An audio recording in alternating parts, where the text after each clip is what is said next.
ప్రధానమంత్రి వెళ్ళే దాని గురించి, అలాగే ట్రంప్ చైనా సంబంధాలు అవి ఒకసారి మాట్లాడదాం. బిఫోర్ దట్ సంజయ్ గారు, ఇప్పుడు ఈ వేల కొద్ది ఉద్యోగాలు పోయే అవకాశమనో, లేకపోతే ఇప్పటికీ తిరువూర్, నోయిడా, సూరత్ ఇక్కడ టెక్స్టైల్ ప్రొడక్షన్ నిలిపివేశామనే వార్తలు కానీ, అలాగే ప్రత్యామ్నాయ మార్కెట్ల వైపు చూడకపోతే ఇబ్బంది తప్పదనేది, అంటే యూరోప్, బ్రిటన్, యూఏఈల వైపు.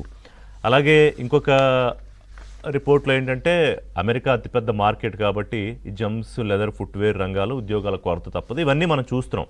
సో ఈ నేపథ్యంలో మనం ఓకే ఇప్పుడు కనుక లేదు, మేమేం తగ్గేది లేదు, ఇంకా రష్యాతో మేము ట్రేడ్ చేసుకుంటాం, ఆయిలా లేకపోతే ఇంకో ట్రేడా అని ట్రంప్కి మనం ఎదురు తిరిగినట్టే, ఎందుకంటే మోదీ గారు రెస్పాండ్ అవ్వలేదు కాబట్టి.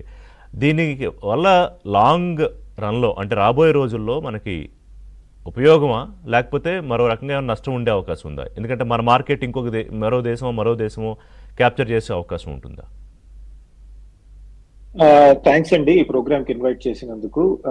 చాలా ఇంపార్టెంట్ పాయింట్ మీరు చెప్పింది, లాంగ్ రన్ లో దీని ఇంపాక్ట్ ఎలా ఉంటుంది అని. ఒకటి, ఫస్ట్ మనం చాలా గట్టిగా నిలబడాల్సిన అవసరం ఉంది. అది ఇప్పుడు మన ప్రభుత్వం చేస్తోందండి. ఎందుకంటే మనం కనుక ఈ విషయంలో గట్టిగా నిలబడబోతే రేపు వేరే ఇష్యూ మీద డిమాండ్ వస్తుంది. సో అందుకని మనం ఈ రోజు క్లియర్ గా కొన్ని రెడ్ లైన్స్ పెట్టాలి. రెడ్ లైన్స్ దాటడానికి వీల్లేదు అని చూడాలి. అఫ్ కోర్స్ నెగోసియేషన్ లో ఏమన్నా ఒప్పందాలు కుదిరితే లాంగ్ రన్ లో మనకి మంచిదే. కాకపోతే నా ఉద్దేశంలో ఇప్పటిదాకా ప్రభుత్వం చేస్తున్నది గట్టిగా నిలబడి వాదించడం, మన ఇంట్రెస్ట్ ని కాపాడటం చాలా ముఖ్యం అండి. మనం చూస్తున్నాం, వాళ్ళు రష్యా ఆయిల్ అన్నారు కాసేపు, ఇప్పుడేమో కాదంటున్నారు, వేరే అంశాలు ఉన్నాయంటున్నారు. సో ఎగ్జాక్ట్ గా వాళ్ళకి ఏం కావాలి అన్నది వాళ్ళు నిర్ణయించుకోవాల్సిన అవసరం ఉందండి. మీరు చెప్పినట్టు మన ఇండస్ట్రీలో కొన్ని సెక్టర్స్ కి చాలా ఇంపాక్ట్ ఉంటుంది. మనం దాదాపు $80 to 90 బిలియన్ ఎక్స్పోర్ట్ చేస్తాం. అందులో 50% వాటి మీద పడితే కనుక చాలా ఇంపాక్ట్ ఉంటుంది. అది ఎగ్జాక్ట్ గా ఎంత అమౌంట్ అన్న దాని మీద మీరు చెప్తున్నట్టు డేటా వేరియేషన్ ఉందండి. కొంతమంది $40 బిలియన్ గూడ్స్ మీద పడుతుంది అంటున్నారు, $40 బిలియన్. కొంతమంది $60 బిలియన్ మీద పడుతుంది అంటున్నారు. సో ఓవరాల్ గా అయితే ఇంపాక్ట్ అయితే ఉంటుంది. ముఖ్యంగా మీరు చెప్పినట్టు జెమ్స్, జ్యువెలరీస్ వీటి మీద కూడా ఇంపాక్ట్ ఉంటుంది. కాకపోతే ఒకటి, డైవర్సిఫికేషన్ చాలా అవసరము. ఉదాహరణకి యూరోప్ లోను అంటే ఇప్పుడు జెమ్స్, జ్యువెలరీస్, డైమండ్స్ ఇవన్నీ కూడా కొద్దిగా ధనిక వర్గానికి చెందిన, వేరే దేశాల్లో ధనిక వర్గానికి చెందిన వాళ్ళు కొనాల్సిన అవసరం ఉంటుంది. సో కాబట్టి మనం వీటిని మిడిల్ ఈస్ట్ కి, యూరోప్ కి తరలించవచ్చని కొద్దిగా రిపోర్ట్స్ వస్తున్నాయి. కాకపోతే ఈ డైమండ్స్ వీటిల్లో ఏంటంటే మనం సప్లై చైన్ లో ఒక భాగం అండి.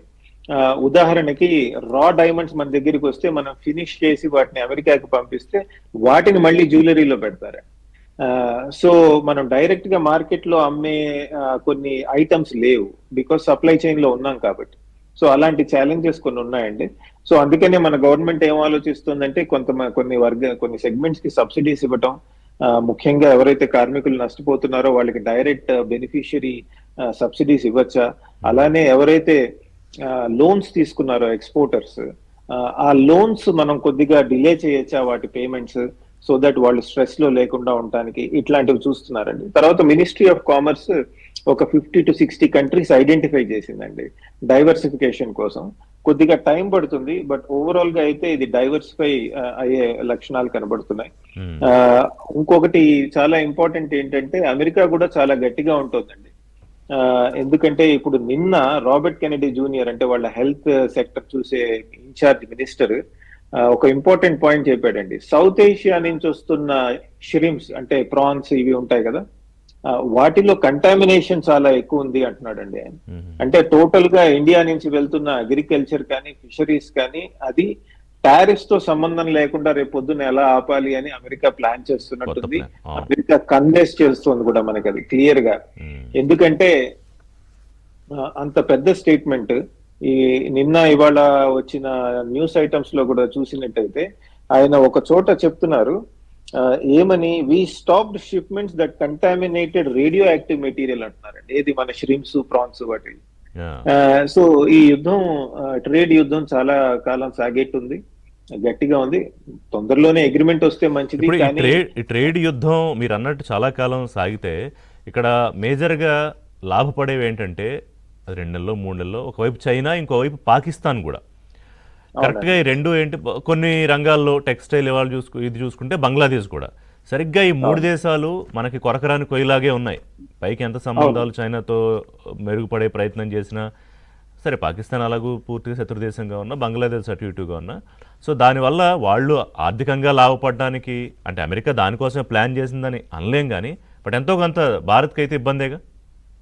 ఖచ్చితంగా అండి. ఇప్పుడు ప్రపంచంలో ఉన్న టాప్ 2 కంట్రీస్ అంటే అమెరికా టారిఫ్స్ విధించడంలో ఉన్న టాప్ 2 కంట్రీస్ లో ఒకటి బ్రెజిల్, ఒకటి ఇండియా అండి. 50% ఉన్నాయి రెండు. దాని తర్వాత చైనా 30% అండి. తర్వాత మీరు చెప్తున్న బంగ్లాదేశ్, వియత్నాం ఇవి వస్తాయి. సో టెక్స్టైల్ రంగం తీసుకుంటే మన మీద 50% వేస్తే కనుక బాగుపడేది ఎవరు? చైనీస్ వాడు బాగుపడతారు.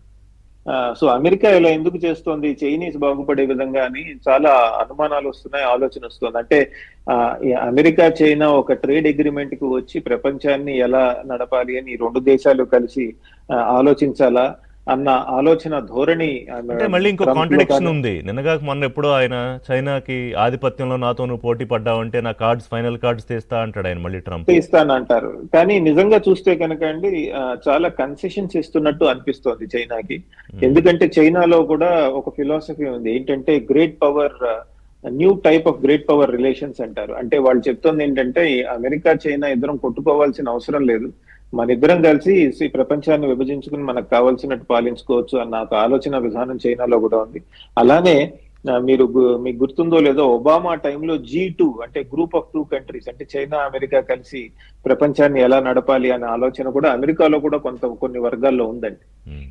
సో కాబట్టి మనం అది గమనించాలి. నిన్నటికి నిన్న చూడండి మీరు 6 లక్షల చైనీస్ స్టూడెంట్స్ ని ఎవరైతే క్రిటికల్ టెక్నాలజీ రంగంలో PhDs కి వాటికి అలౌ చేయనన్న ట్రంప్ ఇవాళ అలౌ చేయటం మొదలెట్టారండి. 6 లక్షల మందికి వీసాలు ఇస్తామని చెప్తున్నారండి. ఇది చైనీస్ కి, ఇక్కడేమో మనకి H1B. సో అమెరికా చైనా మధ్య ఉన్న విరోధం నిజంగా అంత తీవ్రంగా ఉందా లేదా వాళ్ళిద్దరూ ఒక అగ్రిమెంట్ వైపు వెళ్తున్నారా? వెళ్తే కనుక దాని ఇంపాక్ట్ మన మీద ఎలా ఉంటుంది అని కూడా మనం ఆలోచించాల్సిన అవసరం ఉందండి. సో మనం చాలా కాంప్లికేటెడ్ సిచ్యువేషన్ లో ఉన్నాం. సో కాబట్టి గట్టిగా నిలబడాలి, బట్ లాంగ్ టర్మ్ ప్లానింగ్ చేయాలి, డైవర్సిఫికేషన్ చేయాలి. బాబారావు గారు చిన్న బ్రేక్ తర్వాత మీ దగ్గరికి వస్తా. ఓవరాల్గా అంటే